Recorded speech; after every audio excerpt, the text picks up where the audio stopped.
Nós estamos estudando o livro de Lucas e hoje nós vamos ver só dos versículos 31 a 34. E nós vamos falar um pouco hoje sobre lutas, sobre provações, sobre dificuldades, sobre falhas, sobre tentações, sobre cairmos, sobre as lutas que nós passamos e vencemos e as lutas que nós passamos e falhamos. E para isso, eu vou ler com você o texto que diz o seguinte. Queria pedir para alguém ver se está conectado o controle remoto. Obrigada. Desculpa a nossa falha.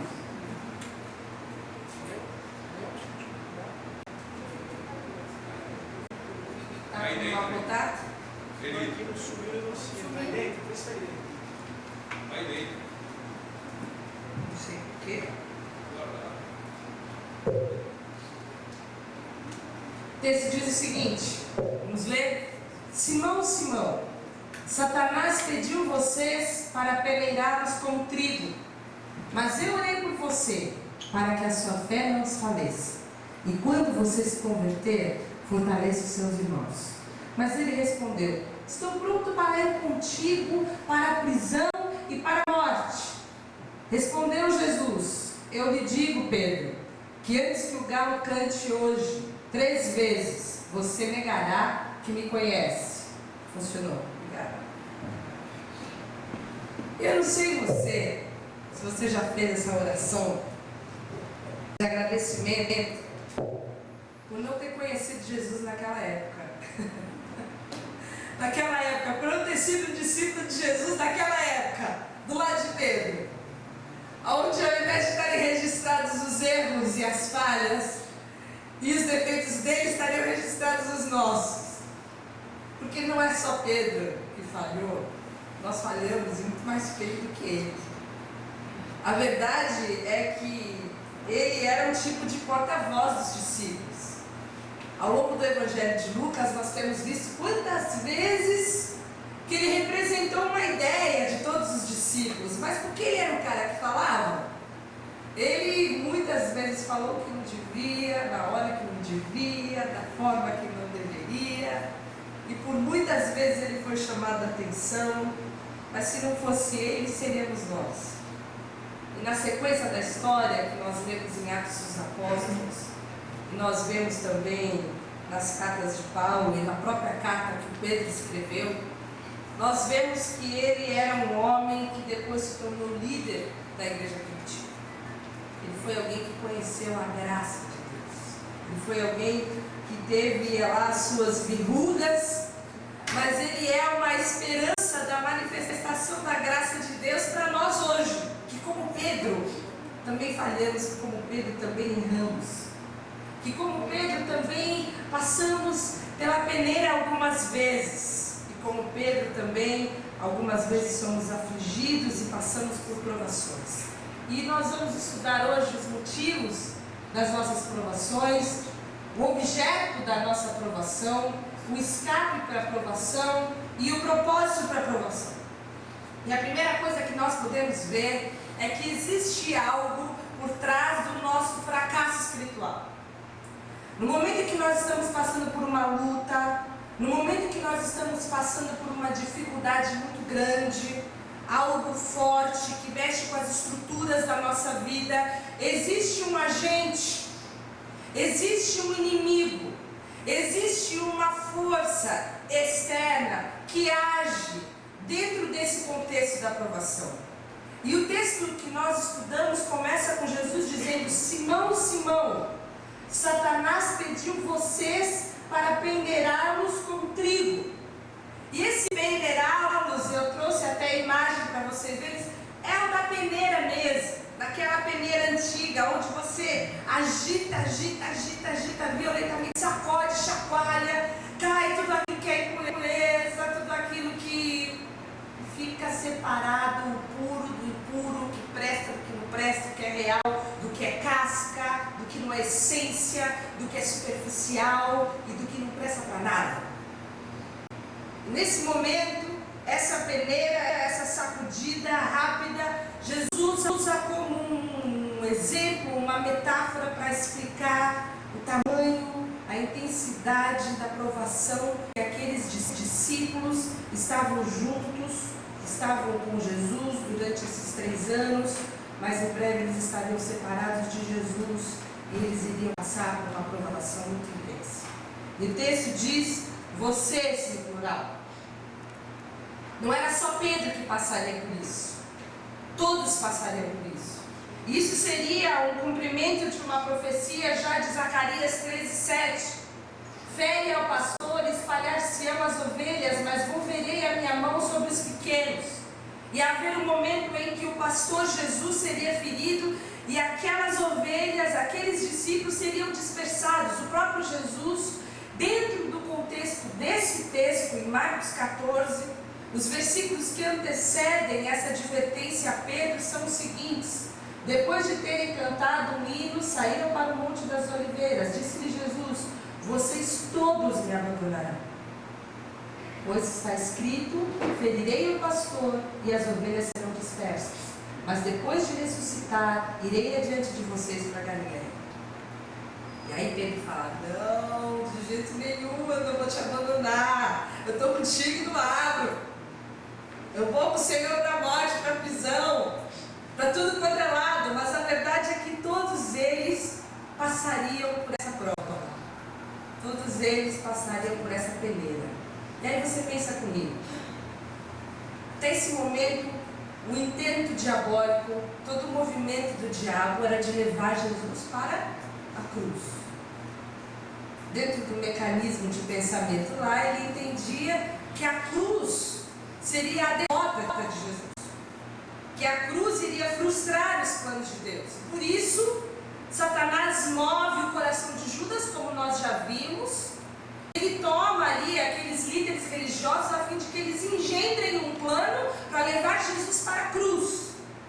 Só que não era só isso. Se dentro desse contexto, depois de Jesus da cruz, os discípulos negassem Jesus, os discípulos abandonassem Jesus, os discípulos desaparecessem do mapa, todos fugidos, dispersos, não ia sobrar ninguém para pregar a cruz de Cristo, para anunciar o Evangelho do Reino.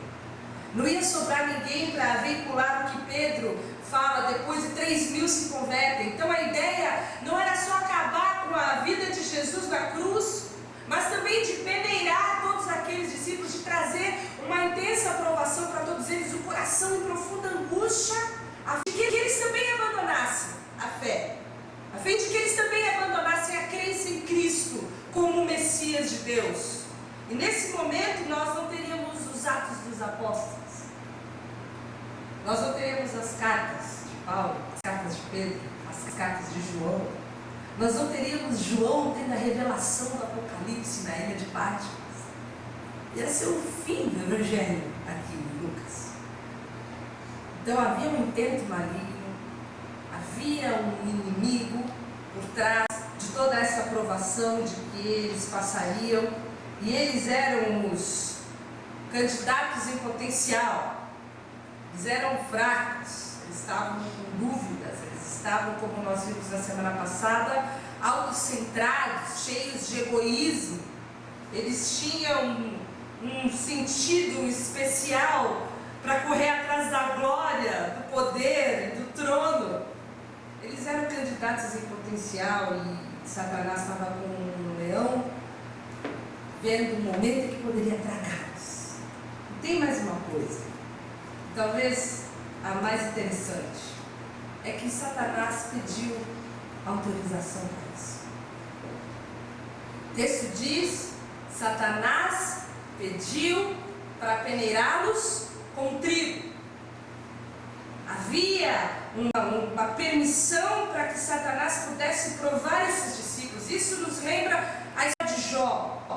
Eu não sei quantos irmãos conhecem a história de Jó. Primeiro e o segundo capítulo de Jó, quando os anjos se apresentam, Satanás se apresenta lá no meio, Deus fala para ele, o que você está fazendo aqui? Onde você estava? Eu e eu vi o teu servo Jó. Ah, você viu? Ele é íntegro, é fiel. Ah, mas também é fácil, né? Ele tem tudo do bom, do melhor.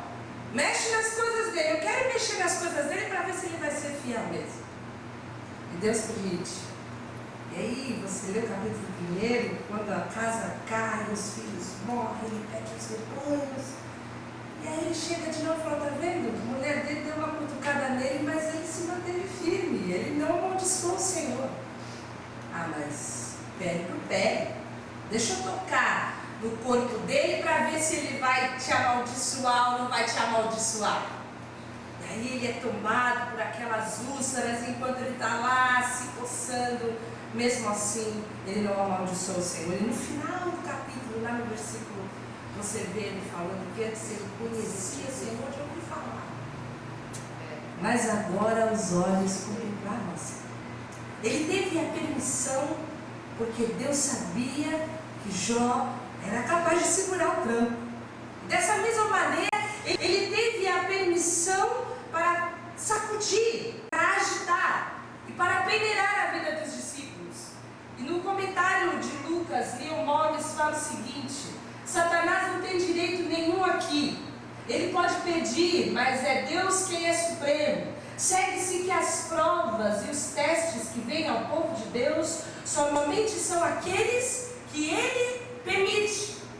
Eu quero que você pense agora na prova que você está passando, a situação que você está passando, que eu não sei, mas que você sabe. Talvez aquela que ninguém sabe, que só você sabe. Ele permite. Ele permite. Dentro da sua suprema sabedoria. Nós vamos ver a sequência, o motivo, o escape, mas eu quero que você entenda que Ele está no controle de todas as coisas. Nada pode frustrar os planos de Deus. Ele continua sendo bom, Ele continua sendo imutável, Ele continua sendo um Deus fiel, um Deus de justiça, o Deus de amor que nós cremos.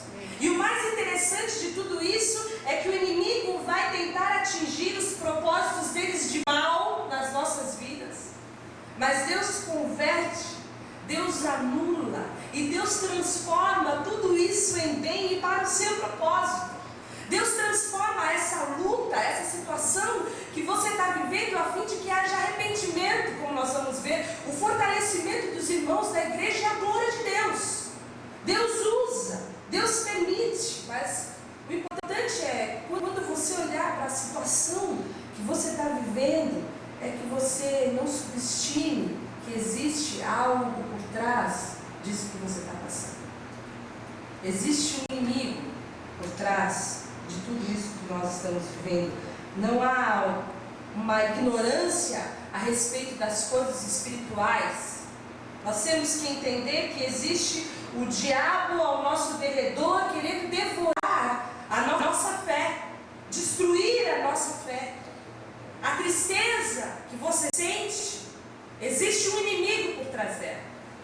Atrás da depressão que te acomete, do desânimo, aquela falta de vontade de viver, atrás da solidão, atrás do ódio, atrás do ressentimento, atrás das mágoas, atrás dessa carga de culpa, de condenação que você mantém sobre os seus ombros, atrás das fofocas, das maledicências, atrás dos impropérios, atrás das lutas e das dificuldades que nos sobrevêm, existe um inimigo, existe uma força do mal, existe o diabo. E a resposta de Pedro a essas situações é a seguinte, em 1 Pedro 5, de 8 a 9, sejam sóbrios e vigiem. O diabo, o inimigo de vocês, anda ao derredor como um leão, rugindo e procurando a quem possa devorar. Resistam-lhe, permanecendo firmes na fé, sabendo que os irmãos que vocês têm em todo o mundo estão passando pelos mesmos sofrimentos. Existam. O diabo está ao derredor. Existe um inimigo. Nós já temos falado, ele é o príncipe príncipe deste mundo, ele é assassino, ele é mentiroso, ele é o pai da mentira, ele vem para roubar, matar e destruir.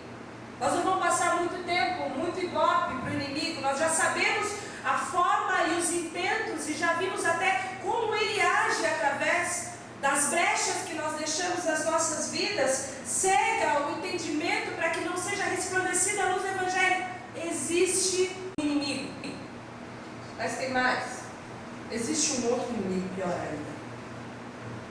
Como assim? Pior que o diabo? Que coisa feia.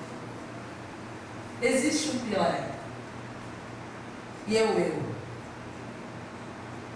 Sabe quem é pior que o diabo na sua vida? É o velho homem, é a velha natureza, é o eu, é o egocentrismo.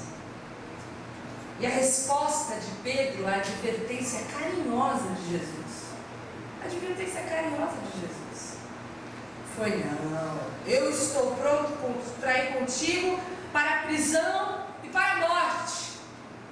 Esse era o Simão, orgulhoso, prepotente, cheio de autoconfiança. Ele acreditava mais no compromisso que ele tinha com o Senhor do que pelas palavras de Jesus. O que Jesus estava falando para ele, ele tinha menos confiança no que Jesus estava advertindo do que nele mesmo. Jesus está falando isso, que é isso? Eu sou o cara, eu sou o Pedro, eu estou pronto. E quantas vezes, irmãos, nós nos sentimos fortes, nós nos sentimos prontos, nós nos sentimos fortalecidos.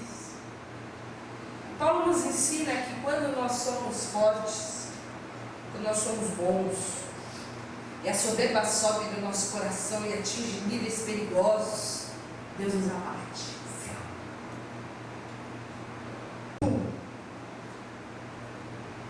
Mas quando nós somos fracos, sem força nem para chegar, é que nós somos fortes. Porque o poder de Deus se aperfeiçoa na fraqueza. Então, o maior inimigo que nós temos é o eu. São as minhas vontades, são os meus sonhos, são os meus desejos, são os meus prazeres, é o meu tempo, é a minha vida, é a minha vontade. Esse é o maior inimigo, é o mais poderoso inimigo, porque o diabo fica ao teu redor. Ele pode te tentar, ele pode te instigar, ele pode te enredar, ele pode te amassar, mas na hora que o fruto proibido está brilhando ali na sua mão, quem decide comer ou não é você, é o eu que decide. É o eu que decide pecar ou não, é o eu que decide seguir a Jesus ou não, é o eu que decide ser banhado pela graça ou mergulhar no pecado, é o eu. É o eu que cada um vai manifestar de alguma maneira, e Pedro manifestou com orgulho e prepotência. E a única coisa que nós podemos fazer com o eu, irmãos, em Gálatas 2:20, diz: fui crucificado com Cristo. Assim, já não sou eu quem vive, mas Cristo vive em mim. E a vida que agora vivo no corpo, vivo na fé no Filho de Deus que me amou e se entregou por mim. O lugar do eu é na cruz de Cristo. O lugar das minhas vontades, dos meus desejos, do meu tempo, do meu sonho, é na cruz de Cristo. Esse corpo deve viver na fé, viver pela fé, viver na expectativa da graça e da salvação. Já não sou eu quem vive mais. O eu vivendo só faz estrago. O eu só faz escolhas erradas. O lugar que o eu vai é sempre diametralmente oposto à vontade de Deus. Toda a tendência da carne, Gálatas nos diz, é corrupção. Existe uma luta entre a carne e o espírito. E quem vive pela carne não pode agradar a Deus.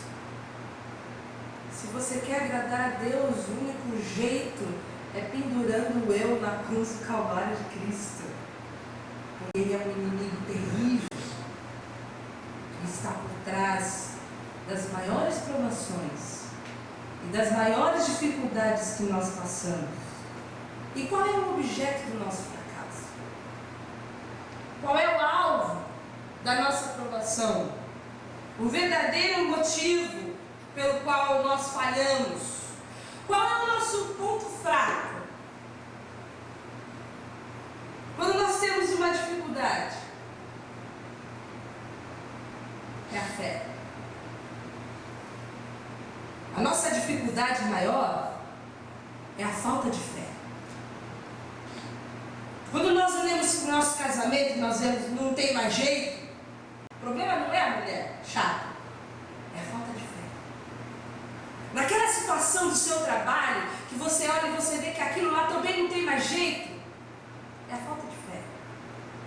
Os seus recursos financeiros escassos, que você acha que você não vai conseguir, você vai sucumbir, você está sem fé. Seu coração está atormentado, você está sem dormir. Não é por causa da falta de dinheiro, não é por causa do seu marido, não é por causa da doença, é por causa da falta de fé. E Jesus fala o seguinte: mas eu orei a fim de que a sua fé não desfalecesse. Se você tiver fé, você não vai falhar. O poeta dizia: andar com fé, eu vou que a fé não costuma falhar. E meu irmão cantava: andar com fé, eu vou que a fé não costuma falhar. Se a gente andar com fé, a gente não vai fraquejar. Se a gente andar com fé, a gente vai ser vitorioso. Se a nossa fé não desfalecer, nós vamos vencer sobre a carne, sobre Satanás, nós vamos vencer sobre o mundo se nós tivermos fé. E Satanás vai sempre atacar a nossa fé, irmãos. A nossa fé é o alvo das provações, é o alvo das tentações. A nossa fé é o alvo dessa situação difícil que você está vivendo, porque a sua fé é o que te conecta, é o que te liga com o Senhor Jesus e com os benefícios da salvação. Nós somos salvos por meio da fé. Por meio da fé nós somos vitoriosos. E se o inimigo acaba com a tua fé, ele corta com a conexão da graça e com as virtudes da salvação sobre a sua vida. O justo vive pela fé, diria o Paulo. Se o cara não tem fé, o cara está morto. Tira a fé dele, pronto, neutro, está anulado, não serve para nada, sem fé. E a palavra de Deus diz em Hebreus 11:6, sem fé é impossível agradar a Deus. E Paulo nos fala em Efésios 6, versículo 16, usem o escudo da fé, para que quando o diabo vier te peneirar, você possa apagar todas as setas inflamadas do maligno. Use a fé, é o escudo da fé que vai te fazer vitorioso. E 1 Pedro 9, o texto que nós acabamos de ler, diz: o diabo está rondando, mas resista firme na fé. A fé é o alvo. A fé é aquilo que o inimigo quer roubar, desfalecer, desestruturar. E qual é a vitória e o escape que nós temos no meio da provação? Qual é a vitória que nosso texto nos confere, a promessa bendita de nós termos no meio da provação quando nós somos peneirados? Quando a corda está rompendo, quando você está se sentindo espremido. O texto fala no versículo 32, eu orei a fim de que a sua fé não desfalecesse.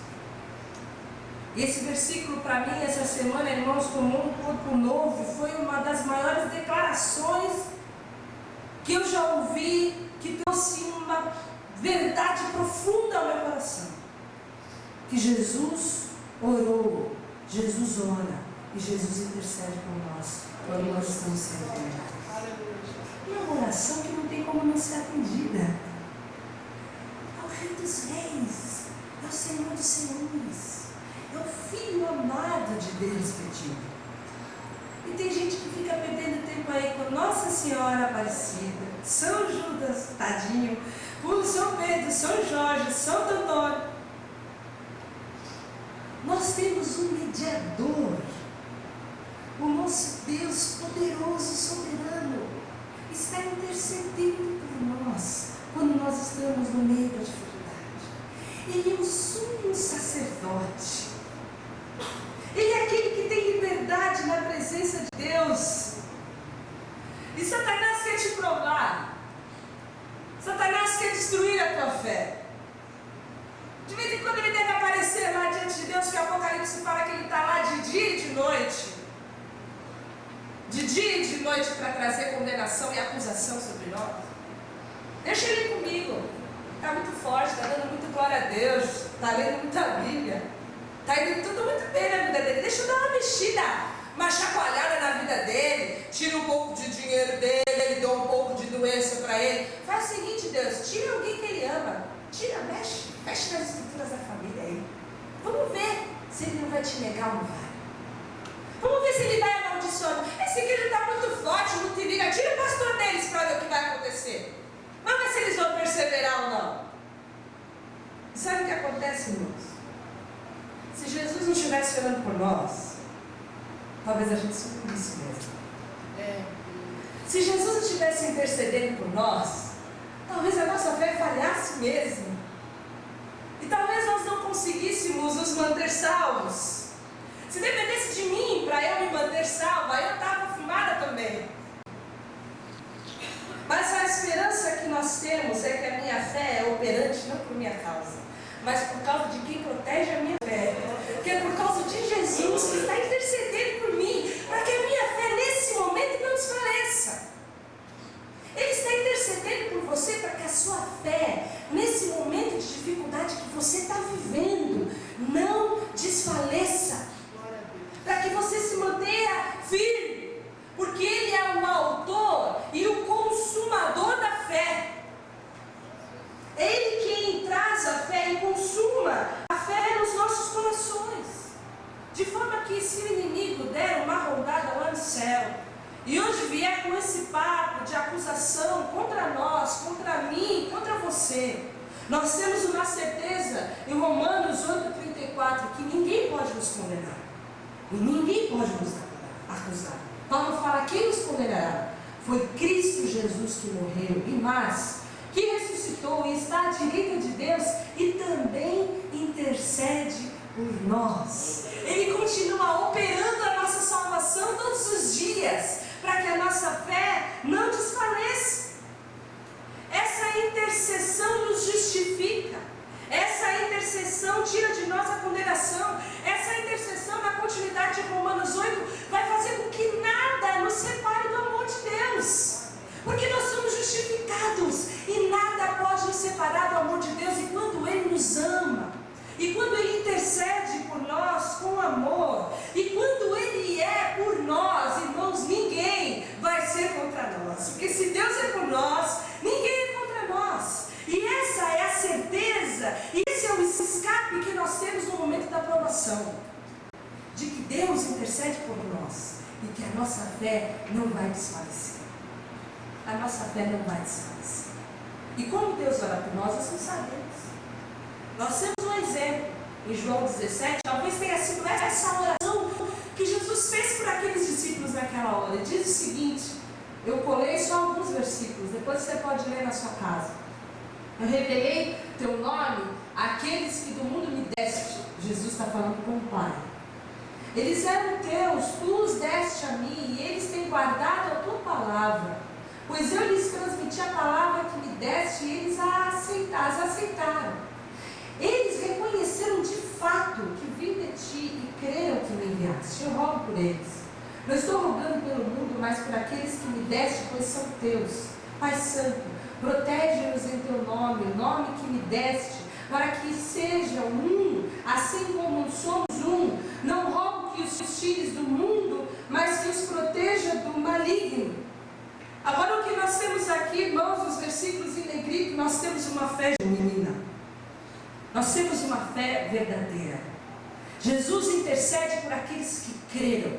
Jesus intercede por aqueles que aceitaram a palavra e reconheceram de fato e creram que Jesus Cristo era o Messias. E a oração de Jesus, nesse momento, com base nessa fé legítima, é: grandes obras não quebram facilmente. Que eles sejam um. E que eles sejam protegidos contra o maligno. Que eles sejam protegidos, que eles sejam guardados. Cristo é a nossa segurança. Cristo intercedendo por nós é a certeza do escape que nós temos no momento da provação. Uma fé inabalável, uma fé que não desfalece, é a fé que nós precisamos. E Hebreus 7:25 diz: portanto, Ele é capaz de salvar definitivamente aqueles que por meio dele aproximam-se de Deus, pois vive sempre para interceder por eles. A nossa fé, irmão, só é definitiva. A nossa salvação só é definitiva se nós vivemos uma vida de proximidade com Deus. Se nós vivemos uma vida onde Ele é o Deus nosso Salvador, intercessor, que intercede sempre por nós. Porque no momento que nós falhamos, Ele intercede por nós. Nós somos justificados e nada pode nos separar do Senhor. Porque no momento que nós falhamos, entra a graça salvadora do Senhor, que não dá para nós aquilo que nós merecemos. As misericórdias do Senhor, a razão de nós não sermos consumidos. Senão nós seríamos consumidos toda manhã. Não ia ter ninguém aqui para contar a história. Mas nós temos um Salvador amado, intercessor, que opera definitivamente a nossa salvação, que intercede por nós sempre.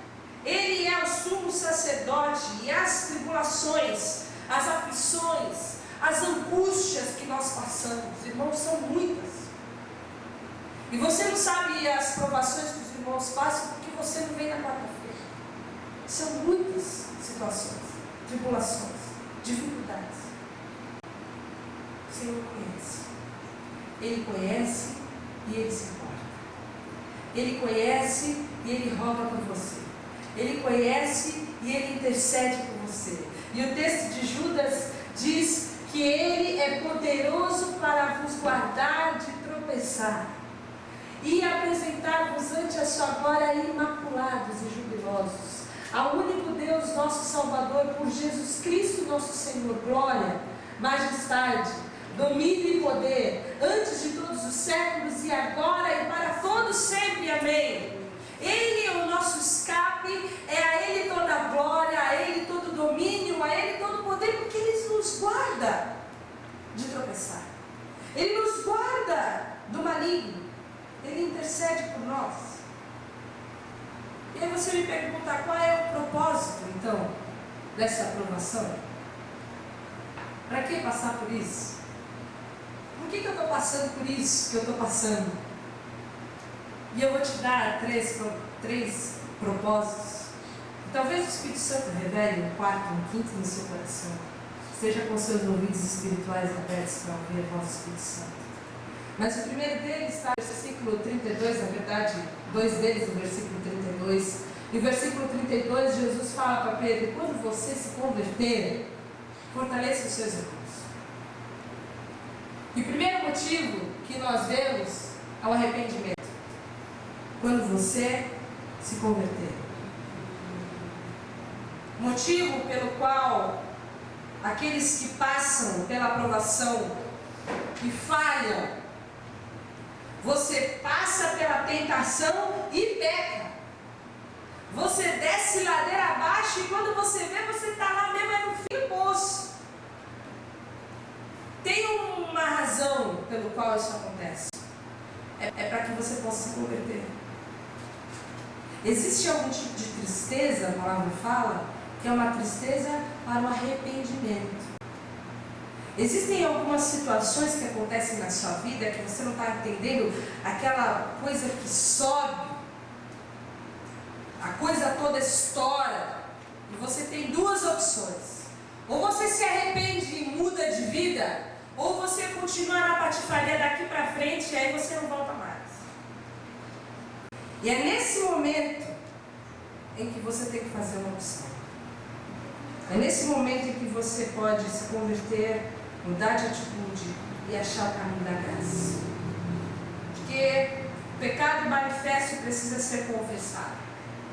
E depois dessa confissão, há de haver uma conversão, há de haver um arrependimento. E foi isso que aconteceu com Pedro. E mais tarde nós vamos ver.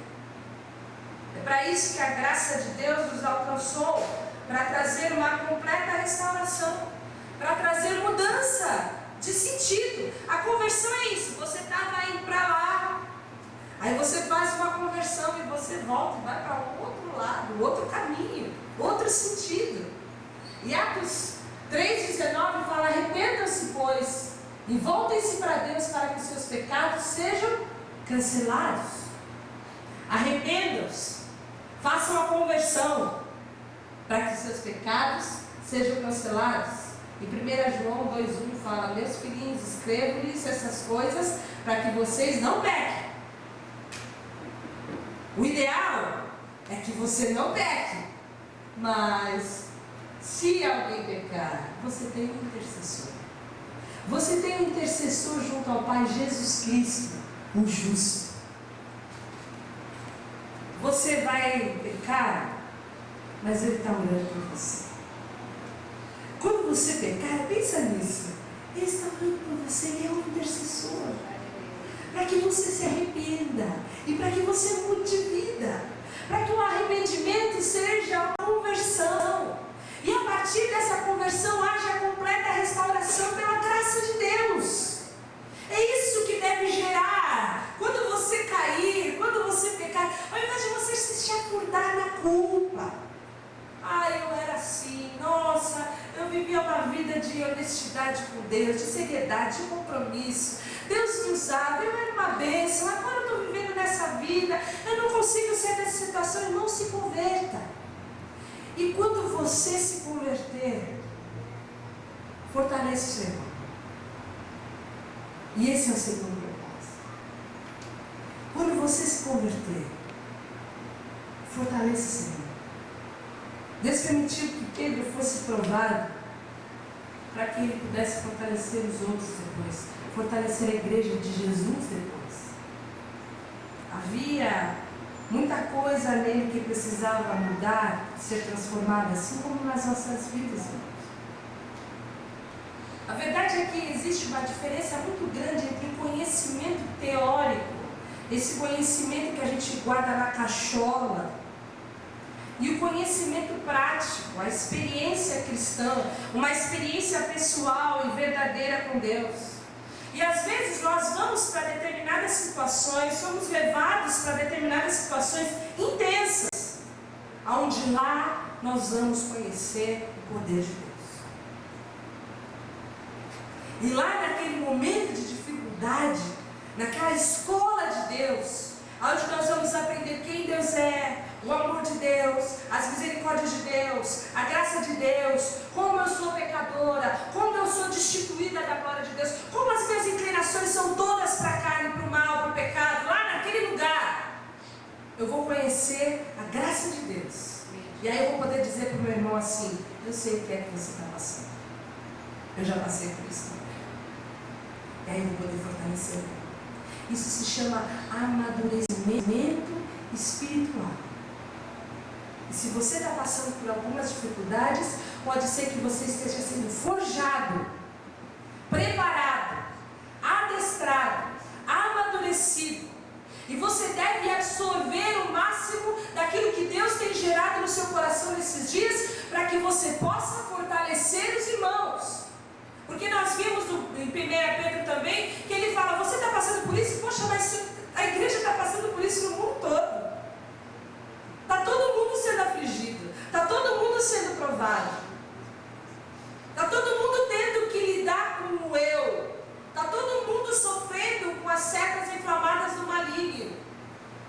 O problema do egocentrismo e da autoconfiança de Pedro precisava ser curado, porque ele mais tarde seria um veículo da graça de Deus, e ele não podia pegar agora nenhuma emprestada para ele. Ele precisava ser curado disso. Ele precisava ser abatido. E é isso que Deus faz. E é isso que Deus faz.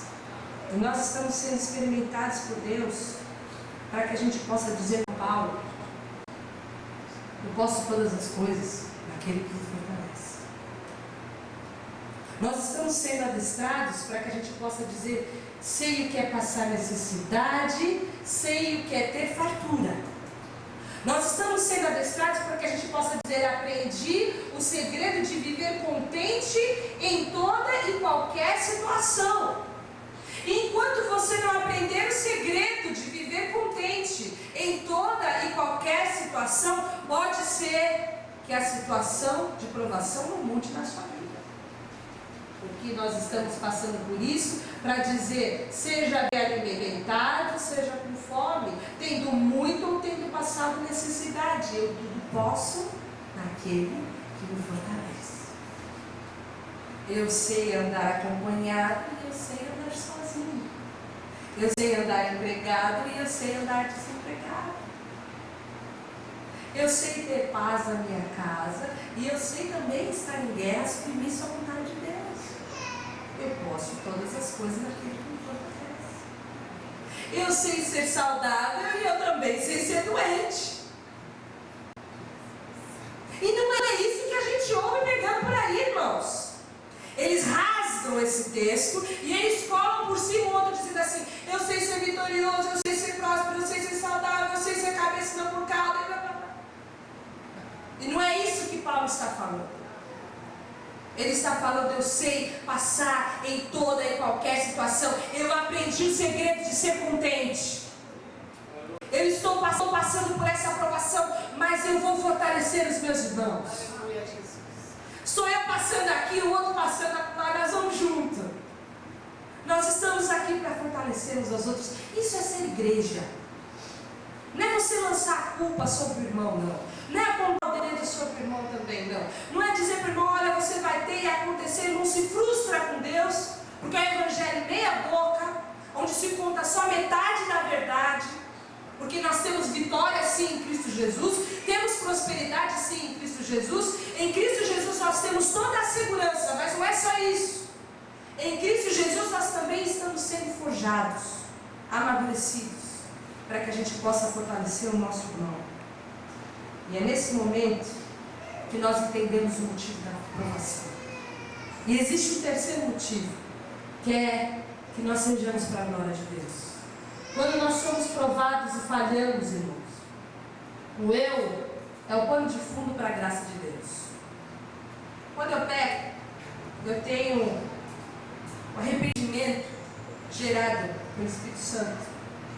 Me ajuda a ter uma correta percepção de mim mesmo. Não é assim? Eu estou bem na foto, aí eu peco, aí eu falo: não estava bem. Eu pensei que eu estava bem, mas eu preciso de Deus. Esse é o pano de fundo da graça de Deus. Nós não temos como dimensionar a glória e a graça sem colocar a nossa vida em perspectiva, sem colocar o meu pecado, as minhas falhas como um pano de fundo.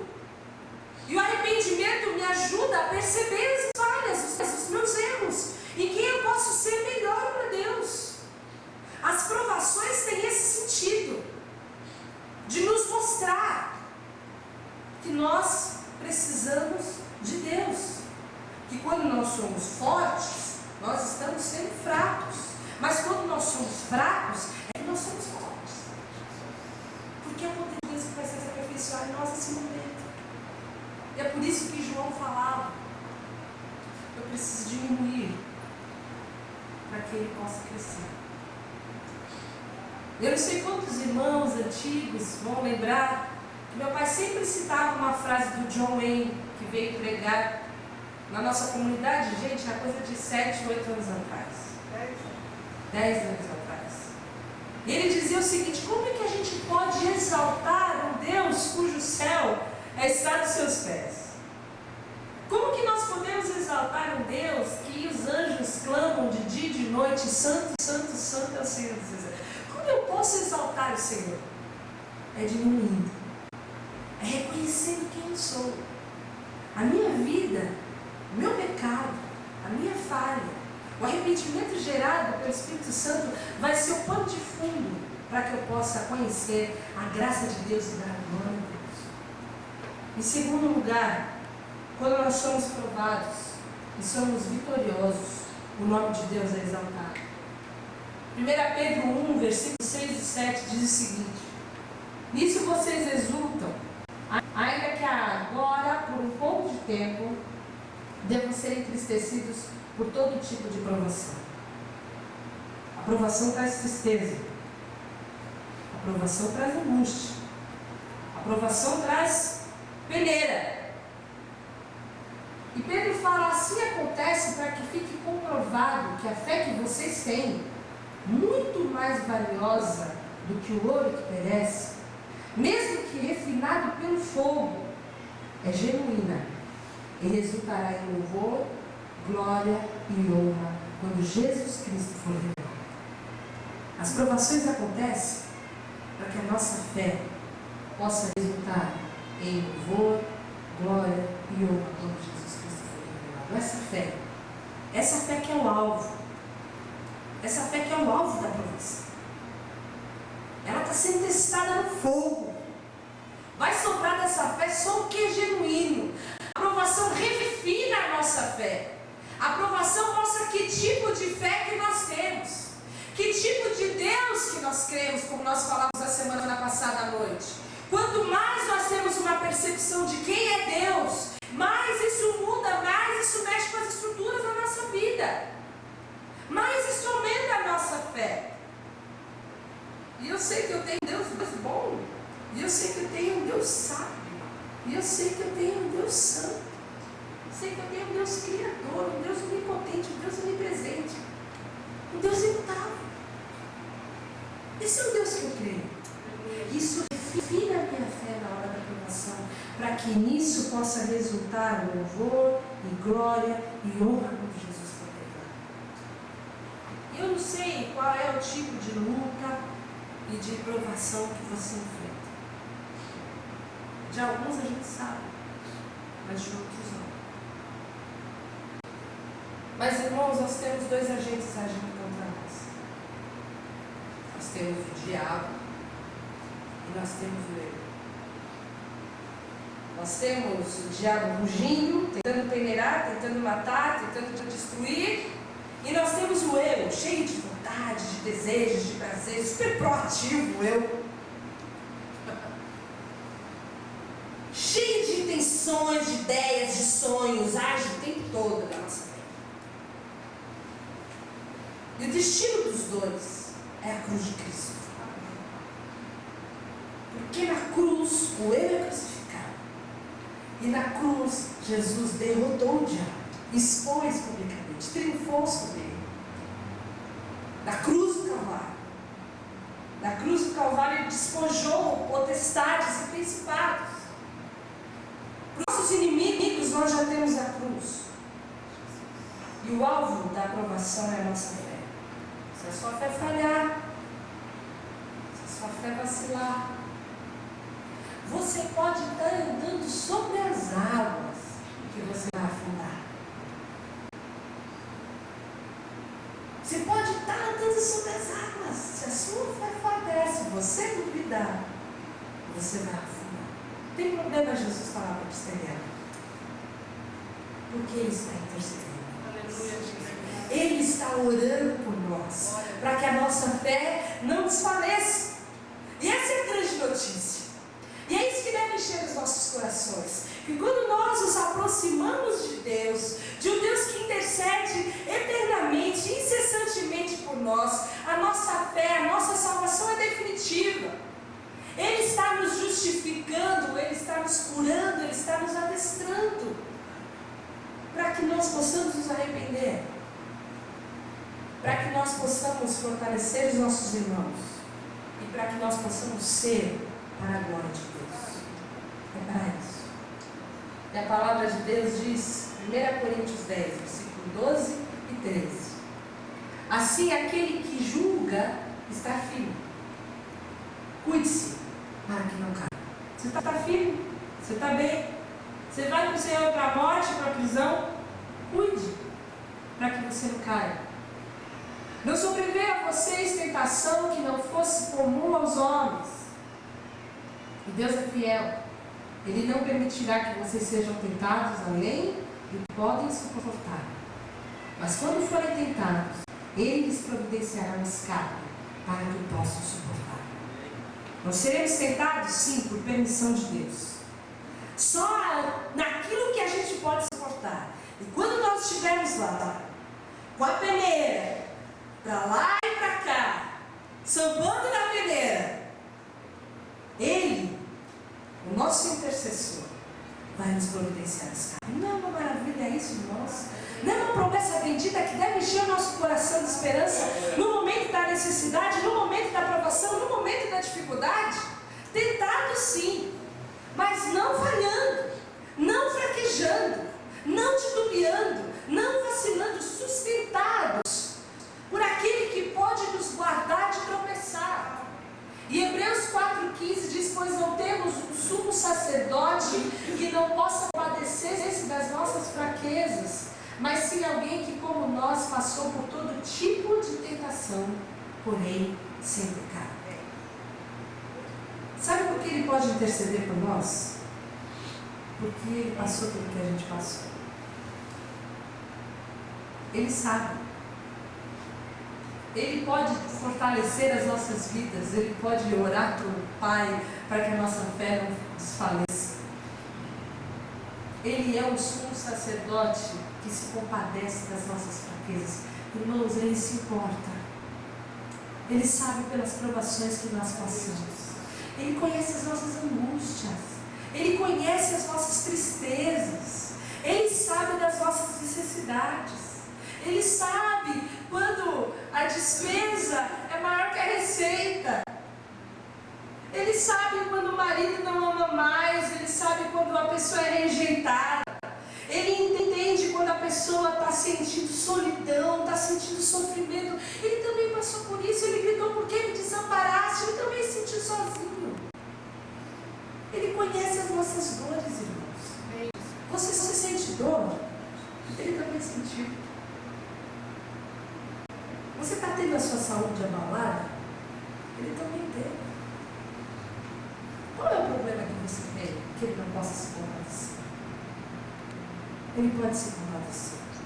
E Ele intercede por nós. Ele ora por nós incessantemente. Guarde essa palavra no seu coração.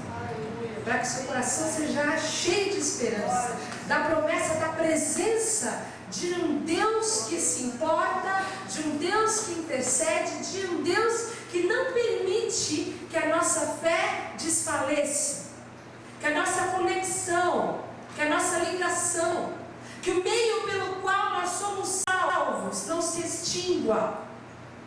Ele é o Deus que continua operando a nossa salvação. Continua percebendo por nós. Vamos agradecer ao Senhor por isso. Senhor, nós te louvamos. Te louvamos pelas tuas misericórdias, pelo teu amor. Te louvamos pela tua graça. Te louvamos, Senhor, porque mesmo que nós falhemos, nós encontramos o teu perdão. Te louvamos, que o Senhor nos restaura. Te louvamos pelo vivo caminho da cruz, pelo novo e vivo caminho do sangue de Jesus. É o caminho de retorno quando nós pecamos. Obrigada, Senhor, porque o caminho está aberto para que nós possamos nos arrepender, confessar os nossos pecados e sermos restaurados, sermos justificados, aproximados do Senhor.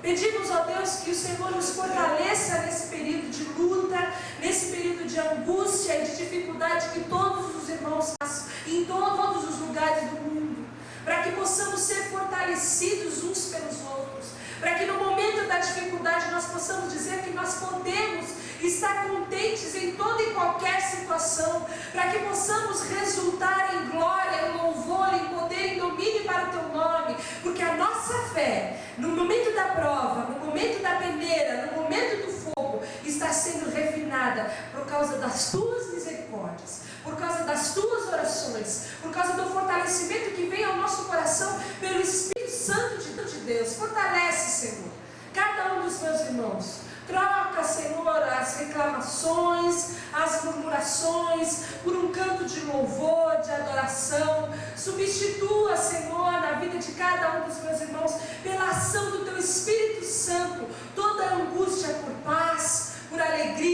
por esperança e pela certeza da vitória que nós temos em Cristo Jesus. É no nome de Cristo Jesus que nós oramos. Amém, Jesus. Deus abençoe.